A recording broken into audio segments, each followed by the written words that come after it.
Both teams 1-1 in conference. Point does get QB Kyle Larson back today. He missed the last 2 games with an ankle sprain. But even still, the UWSP offense really struggles. Second quarter, Larson completes to Darren Ward. He loses it. John Callis recovers for the Titans. Returns it down to the 29, and that sets up the game's only touchdown. Devin Linsenmeyer stiff arms and scores from 10 yards out. Titans up 13-3 at the half. On the field, UWSP taking on Albin College. These two teams combined for 117 in last year's matchup, but it's the Pointers who do most of the scoring this time around. After an Albin field goal early in the first quarter, Point strikes back. Christian Almonte was the kick returner of the year in 2015.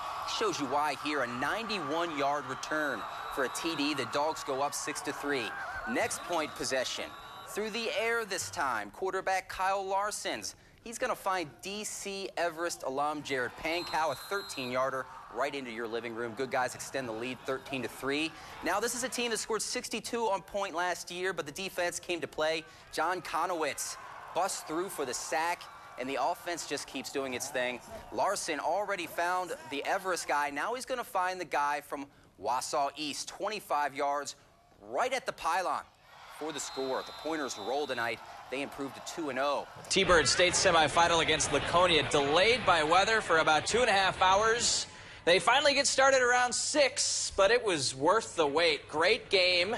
Third inning with it tied at 1. Seth Cord lines one right to the left side. Justin Severson scores easily, and watch his brother here, Jaden, tries to leap the catcher, but he's tagged out. Still, IOLA-SCAN up 2-1. Laconia scores one in the 4th, another in the 6th to take the lead. So, in the 7th, T-Birds down 1, 2 outs. Carter Kirky answers the bell. A game-saving, run-scoring single. And yes, the game's tied at 3. We head to extras. Teams trade runs in the 8th. In the 9th, tied at 4. A costly mistake here from Kirky. Off the bunt, throws it into right field, and Trevin Hanker scores all the way from first. A sack bunt turns into a run, and the Spartans have the lead once again. IOLA-SCAN, though, threatens again in the 9th. They've got the bases loaded for Nick Hansen down 5-4.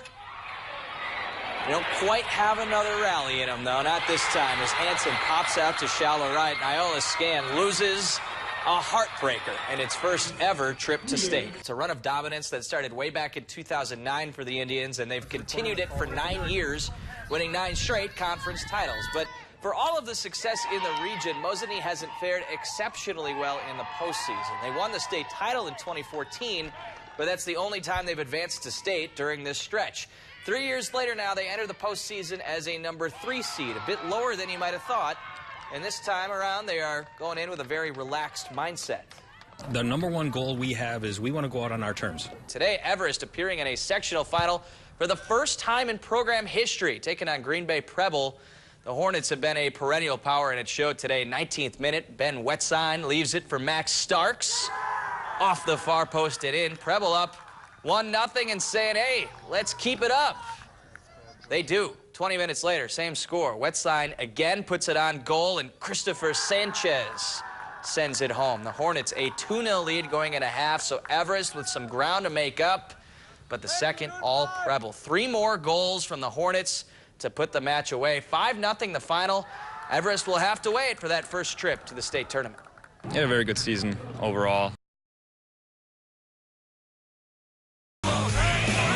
There's a new man in charge at DC Everest. Former offensive coordinator Tim STREHLOW taking over the Evergreens head coaching position this year. He replaces Luke Kunin, who stepped down following 6 seasons at the helm. STREHLOW calls this his dream job. He graduated from Everest in '95, won a state title as an Evergreens assistant in '03. His goal is to get Everest back to that pinnacle, and to do so, he's bringing some innovative changes, most notably shorter practices. Past couple of years, Everest had 4 to 5 hour practices during camp. This year, they're just going for 2 hours, but these workouts are much more intense. Different, I'd have to say, is the energy he brings in. He's a great guy. He knows what he's doing.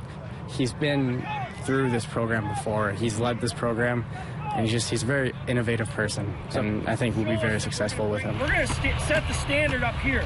When we hit the standard here, we're going here. When we get there, we're going higher. I want to bring some passion and enthusiasm and things like that. I'm hoping I can bring to the table. you know, I just want to have fun. I want these kids to have fun. I want to give them a great experience, something that they're going to remember for the rest of their life. Had a great talk with STREHLOW today. You can find more of that on WAOW.com. After a level 2 appearance last year, Marathon returns just 8 starters, but it does bring back its 2 biggest playmakers. That'd be tight end Nathan Stoffel and quarterback Donovan Free, a dynamic duo. Free today was actually named as a player to watch for the Dave Craig Award, given to the top quarterback in the state each year. Now, as the Red Raiders kicked off 2017 today, there were no helmets, pads, or even footballs at practice. The only sign of football, as a matter of fact, was that crew assembling the goalposts on the field. Instead, the team focused on speed training, which head coach Todd Stoffel says is huge. We really take pride in working hard in the weight room, and then we just try to be fast. You know, that's what we say. Listen, we're not blessed with a ton of size, so we got to be fast. Our linemen got to be athletes. We probably are, you know, limited with a little more athletic linemen. We're not going to line up in 3 yards in a cloud of dust. It's not going to work for us. We have smaller linemen, speed. We need to be able to get past linebackers, get past linemen to linebackers and stuff like that, because half the time we're not even blocking the D end. We're reading him, and if we can beat him with speed or anything, Donnie can just blow by him. It just helps us more. So faster the better, I guess. Today was the first day of practice. For more previews, you can visit our Countdown to Kickoff page on WAOW.com. No, they weren't playing basketball at Lambeau Field today, but there was some Badgers hoops flavor on the practice field in Green Bay. Greg Gard hanging out with Mike McCarthy during today's morning training camp workout. Gard's, of course, a Wisconsin native. He says he's been a lifelong Packers fan, but today's visit was more than just about having fun. He says it was a business trip. He was there to observe McCarthy and learn about team building and creating a sustainable culture within his program. I've always been a believer that success in sports is not sport specific. So anytime I have a chance to study successful organizations, obviously a very successful coach and somebody that's sustained it at such a high level for a long time, you're always looking to see what makes those people tick, what makes the organization tick, and he's very down to earth. He's a great communicator. He's obviously very good at what he does.